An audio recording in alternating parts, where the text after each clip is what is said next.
सभी भैया बहनों को नमस्ते। आज हम पढ़ रहे हैं कक्षा दशम का पाठ 3 जिसका नाम है सेनापति। सेनापति जी जो कवि हैं इन्होंने ऋतु वर्णन यहाँ पर किया है। इनका जन्म 1600 ईस्वी में हुआ था। इनका जीवन परिचय हम पढ़ते हैं। सेनापति का जन्म दीक्षित गोत्रीय ब्राह्मण परिवार में विक्रम संवत 1616 में हुआ। सेनापति जी थे, इनका जन्म जो दीक्षित गोत्रीय ब्राह्मण थे उनके घर में हुआ था। उनके पिता का नाम गंगाधर और पितामह मतलब दादाजी का नाम परशुराम दीक्षित था। उनके विद्या गुरु मतलब जिन्होंने उनको विद्या का अध्ययन करवाया था, ज्ञान दिया था, उनका नाम था हीरामणि दीक्षित। वे बहुत ही आत्मविश्वासी थे। अपना परिचय देते हुए एक स्थान पर इन्होंने लिखा है, सेनापति सोई सीतापति के प्रसाद चाकी, सब कवि कान दे सुनत कविताई है। इस प्रकार से उन्होंने अपना परिचय यहाँ पर दिया है। तो सेनापति जी थे ये रीति काल के महान एवं भावप्रवण कवि माने जाते हैं। कुछ लोगों का कथन है कि सेनापति इनका उपनाम या उपाधि है। ये इनका नाम नहीं था, उपाधि थी, उपनाम था, किंतु इनका मूल नाम किसी को भी ज्ञात नहीं है। परंतु इस बात में कतई संदेह नहीं है कि काव्य कला और मौलिकता की दृष्टि से युगीन कवियों में वे सेनापति की भांति, जैसे सेनापति होता है सबको अपनी काव्य कला से या अपने जो कला कौशल होता है उससे सबको प्रभावित करता है, वैसे ही इन्होंने अपनी काव्य कला से प्रभावित सबको किया है। सेनापति राम भक्त कवि थे। श्लेष अलंकार के प्रयोग में वे सिद्धहस्त थे। श्लेष अलंकार मतलब होता है जिसमें जो शब्द होते हैं वो चिपके हुए माने जाते हैं और उनसे ही अर्थ निकाला जाता है। अलंकार आप बड़ी क्लास में पढ़ेंगे तब समझ में जाएंगे आपको। तो श्लेष अलंकार के प्रयोग में वे सिद्धहस्त थे, मतलब इसका प्रयोग इन्हें बहुत अच्छा आता था। उन्होंने किसी कवि का अनुसरण नहीं किया।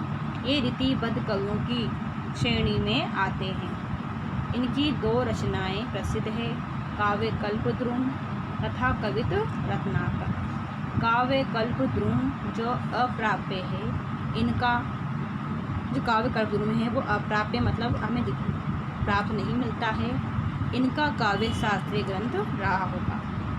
इनके कवित्वों में अलंकार और रसध्वनि के उदाहरण एक से बढ़कर एक मिलते हैं। इनके जो कवित हैं उनमें बहुत सारे अलंकार मिलते हैं और रसध्वनि के उदाहरण एक से बढ़कर एक मिलते हैं। इन्होंने अलंकार संप्रदाय का अनुसरण किया है।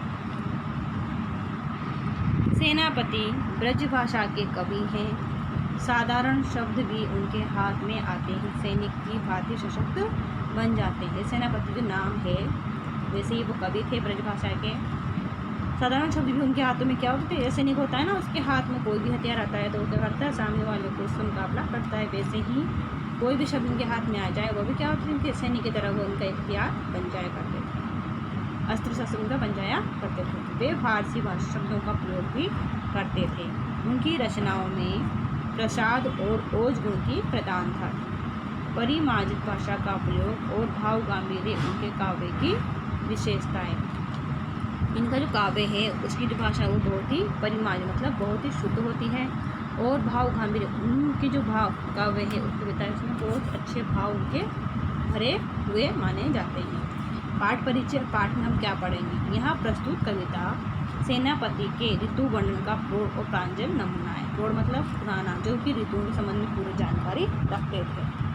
इनमें पूरी निपुणता से ऋतु के उपादानों एवं उसके लक्षणों का उपयोग कवि ने किया है। जो कवि होता है वो उसमें कितनी निपुणता थी कि उन्होंने प्रत्येक ऋतु को और उसके लक्षणों का प्रयोग, दूसरी बात ये जैसे हम सामने से देखते हैं।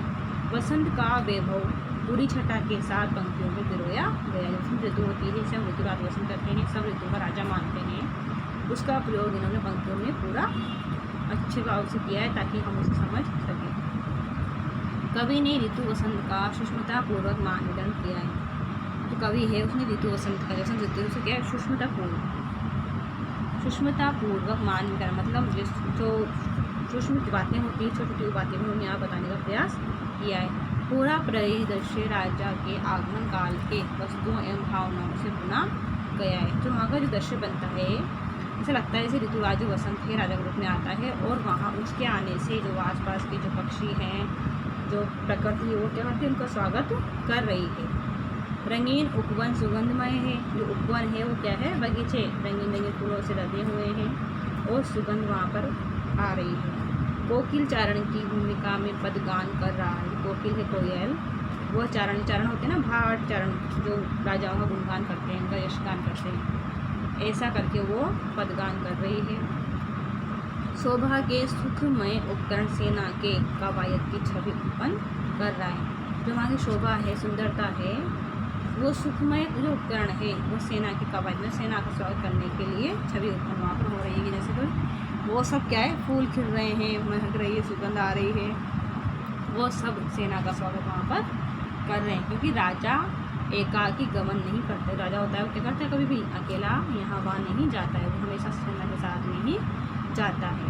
इसी तरह भीषण ग्रीष्म के बाद झुलसी हुई प्रकृति पर जब वर्षा की बूंदें पड़ती है तो धरती नयनाभिराम और सुखमय हो जाती है। इसी तरह से जो बसंत ऋतु के बाद में ग्रीष्म ऋतु आती है तो उसकी जो भीषण गर्मी होती है उससे प्रकृति क्या होती है, झुलस जाती है। और जब वो बारिश आती है, वर्षा आती है, तो उस पर क्या होती है, हरियाली छा जाती है। और जो धरती है वो नयनाभिराम मतलब नयनों को, हमारी जो आँखें हैं, नेत्र हैं, उन्हें क्या है, बहुत ही सुंदर लगने लग जाती है और हमें सुख प्रदान करती है। मानसून का आगमन इस कृषि प्रधान देश के लिए क्या माना गया, बहुत ही महत्वपूर्ण माना गया। और ग्रीष्म ऋतु के बाद में क्या होता है, मानसून का आगमन हो जाता है। और जब मानसून का आगमन होता है तो धरती क्या होती है, हरी भरी हो जाती है और लोग क्या करते हैं, उसका उत्सव मनाया करते हैं। कवि ने डूबकर बरसात के ऋतु चक्र को आंखों के आगे साकार किया। कवि ने जो बरसात थी उसको महसूस किया है, बारिश को, और उसका वर्णन भी यहाँ उन्होंने पूरे चक्र, जो उसका चक्र है उसको जैसे आंखों को देखा जाता है वैसा ही उन्होंने किया है। शीत ऋतु की आक्रामकता को सेनापति के आचरण में कवि ने वर्णित किया है। अब उसके बाद कौन सी होती है, शीत ऋतु। शीत ऋतु है वो क्या होती है, आक्रामक मतलब बहुत ही भयानक बन जाती है। उसकी शीत ऋतु होती है वो कितना लोगों को परेशान करती है, इसका भी उन्होंने पूरा वर्णन किया है। इस हमले ने पूरी प्रकृति को पराजित कर दिया। जब शीत ऋतु आती है तो पूरी प्रकृति क्या होती है, पराजित हो जाती है। बर्फीली हवा की चुभन तीर के समान घातक है। जब वो बर्फीली जो हवाएं चलती है ना, ठंडी ठंडी बर्फ़ की, वो ऐसे लगती है जैसे हमें तीर चुभो रही हो, क्योंकि वो हमारे शरीर को भेदती है। सूरज का तेवर निश्चय पड़ जाता है। सूरज होता है ना, तो तेज होता है, गर्माहट करने वाला, वो भी क्या होता है, सर्दी में कम हो जाता है।